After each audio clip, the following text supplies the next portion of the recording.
By the end of this effect, your audience will be Googling, can someone actually have a photographic memory?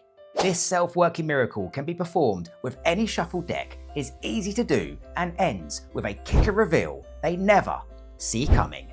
So, grab a deck and let's get ready to mess with some minds. Okay, so as ever, let's just kickstart by taking a look at the effect itself, a remarkable demonstration of memory. And we're going to start with a shuffled deck. So just hand the cards to a spectator.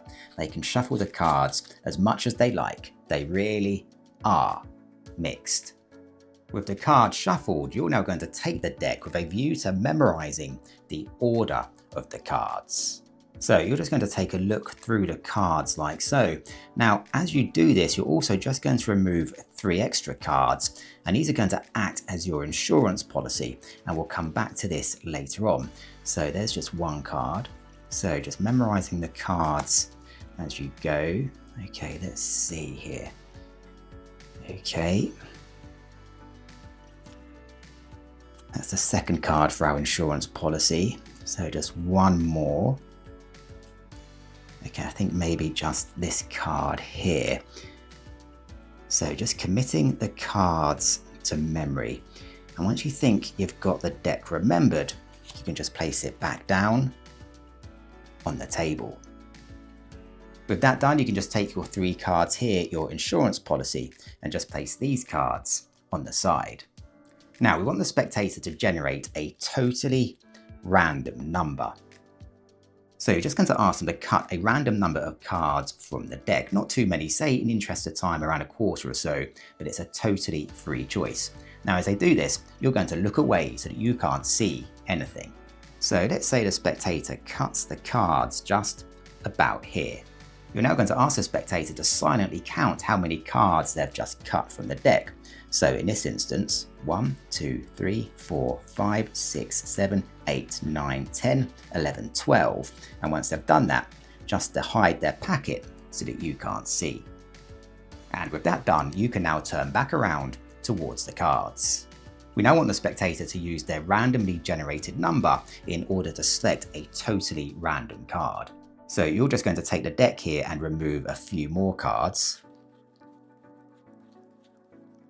Just enough cards so we've got a reasonable selection. And that should do fine just about there. And you can just place the rest of the cards to the side. You're now going to take the cards you've just removed and lay these out into a clear row on the table so the spectator can see all of the cards. So just as follows, laying all of the cards out into a clear single row. With the cards clearly displayed, you're now going to turn away again so that you can't see anything. You're now going to ask the spectator to silently count along the cards to the card at the position corresponding to the number of cards that they secretly cut from the deck. So remember, in this case, 12 cards. So the spectator starting from the left will count to the 12th card. 1, 2, 3, 4, 5, 6, 7, 8, 9, 10, 11, 12. Remember, doing that silently. And when they get to this card, they're going to remember this as their selected card. So here we can see the 10 of clubs. Once they've remembered and noted that card, you can turn back around towards the cards. You can now just gather up the cards, taking the remaining cards from earlier and just placing these on top, and then placing all of these on top of the spectator's pack that they cut from earlier on. So the deck is now back together, and somewhere in here is the spectator's randomly selected card. You can emphasize there is absolutely no way that you could know the identity of their selected card. It was selected from a shuffled deck with a random number that they themselves generated. They literally could have selected any card. So for the very first time, we're now going to ask the spectator to name their selected card. Of course, in this instance, it was the 10 of clubs. You're now going to try to take the deck and recall the order of the cards that you memorized earlier.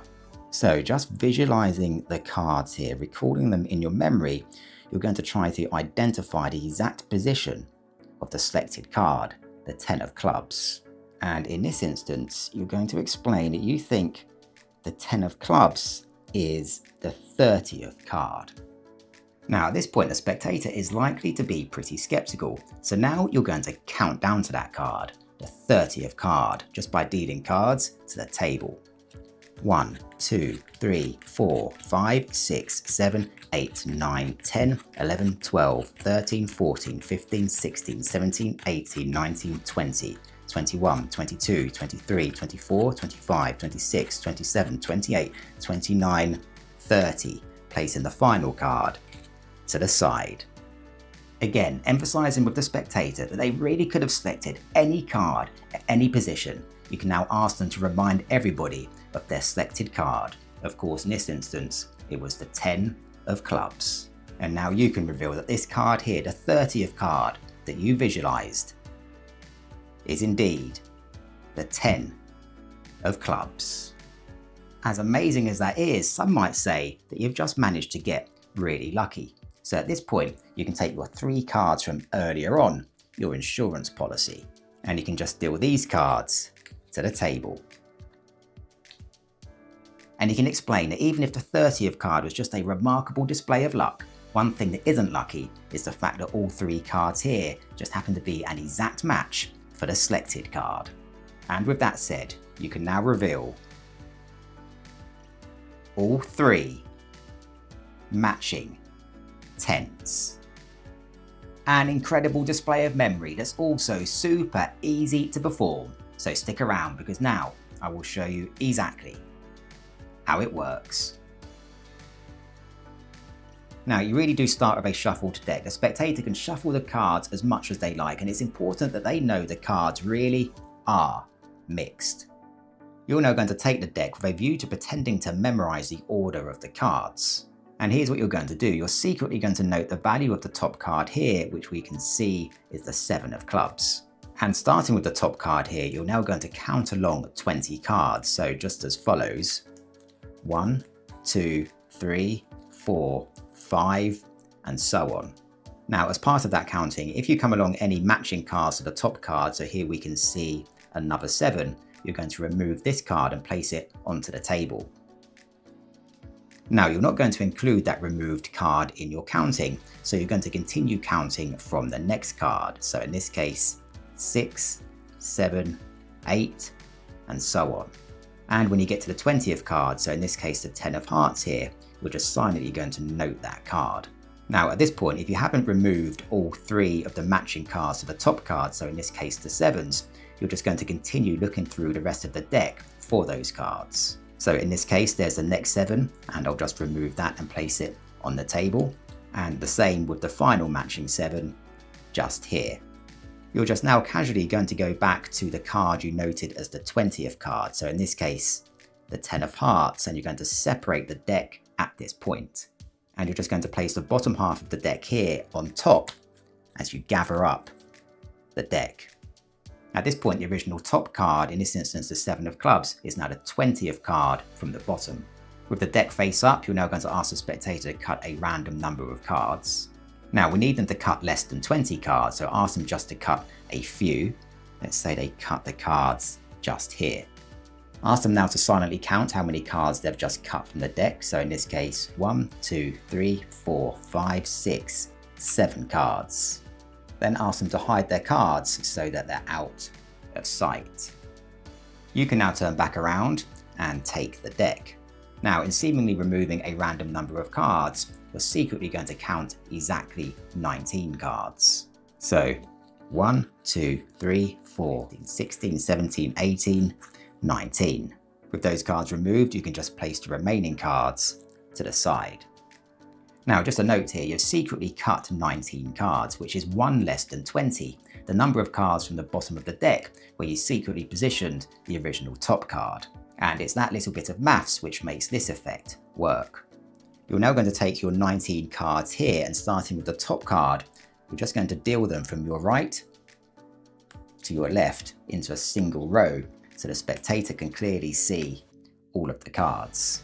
With that done and yourself looking away again, you're going to ask the spectator to count along the cards starting from their left to the card at the position corresponding to the number of cards they cut from the deck. So in this case, remember, 7 cards. 1, 2, 3, 4, 5, 6, 7.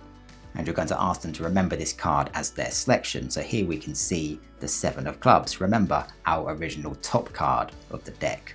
With the 7 of clubs noted, you can now turn back around and gather up the cards. You can now take the remaining cards from over here and place this pack on top of your pack of 19. And asking a spectator to bring their pack of secret cards back out. You can then place these cards on top of those. Although it seems impossible that you could know the spectator's card or the position of their card, you now know the spectator's card is exactly the 30th card down in the deck. 1, 2, 3, 4, 5, and 28, 29, 30, placing the final card to the side. Asking a spectator to remind everybody of their selected card, you can now reveal that it is indeed this card right here, in this case, the 7 of clubs. And for a final kicker, you can now take your 3 cards that you removed from earlier on, your insurance policy, and just deal these cards to the table. And in any way that you like, you can now reveal that they just happen to be an exact match for the selected card. In this case, all 4 of the 7s. And there you have it.